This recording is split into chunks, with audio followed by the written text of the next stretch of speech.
Hello, I'm Will, I'm the Bald Book Geek, and I've finally done it.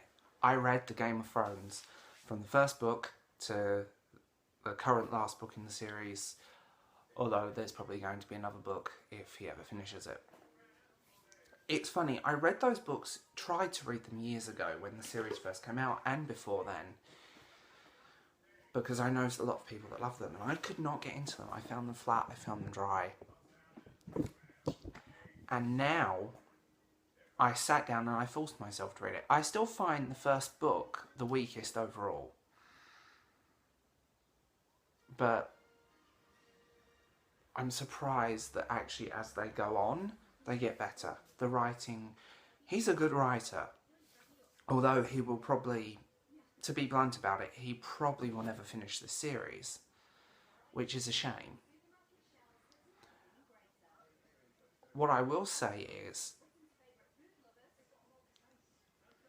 go in there expecting to struggle with parts of these books. I found some of the books quite clunky. I found the endless descriptions frustrating when I wanted the story to move on.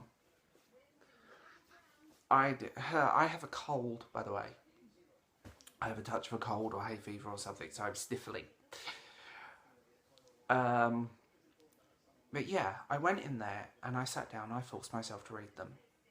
And sometimes I'm going to say it's good to do that with a book. Sometimes it's good to pick up that book and go, I'm going to read it. Because you have to. You have to with some books. I struggle with fantasy as a genre. I always have done. And I'm currently reading the Summoner series and really liking that. But Game of Thrones, despite being a fantasy story, keeps you grounded. There is a reality to it. It doesn't feel, yes, the fantastical elements, dragons, magic, epic battles, swords, sandals, but the characters feel very real. The politics of the world it takes place in is very strong. The world building is on point. There is a lot going on, and I bounce between reading them on my Kindle and listening to the audiobooks. The audiobooks I recommend more than reading the novels. I really enjoyed the audiobooks. It really sets the scene and the narration is perfect. Talk about audibles here.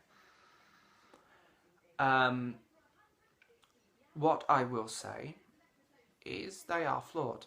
And I'm going to get so much hate for saying this. They are flawed books, but every book is flawed. There is no such thing as a perfect novel. And they do suffer with some of the fantasy cliches that I dislike.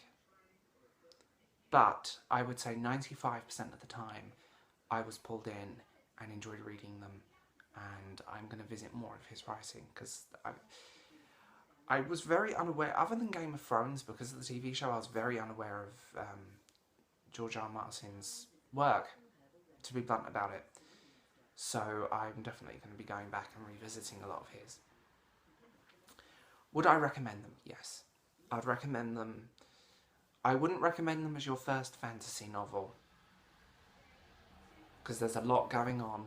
I'd recommend them as someone who enjoys fantasy, has read a few, and knows what to expect. Because I think going into this as a first-time reader, I think it's one of those books you at least need to be familiar with the genre. What else can I say about them, really? I'm looking forward to the television, the last season. I'm looking forward to the last season of Game of Thrones. I'm really excited.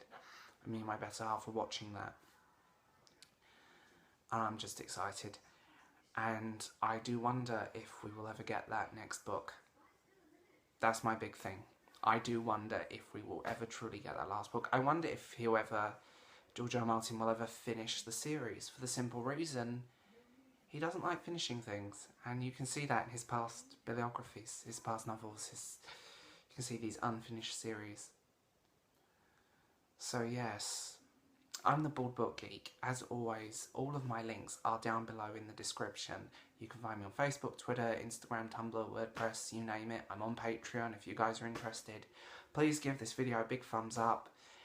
And subscribe to my channel. I want to get that next 500. Let's get this channel to 1,000, guys. Because every time you subscribe, you support my channel and you keep me going. So as always, I'm the Bald Book Geek, and I'll see you guys later.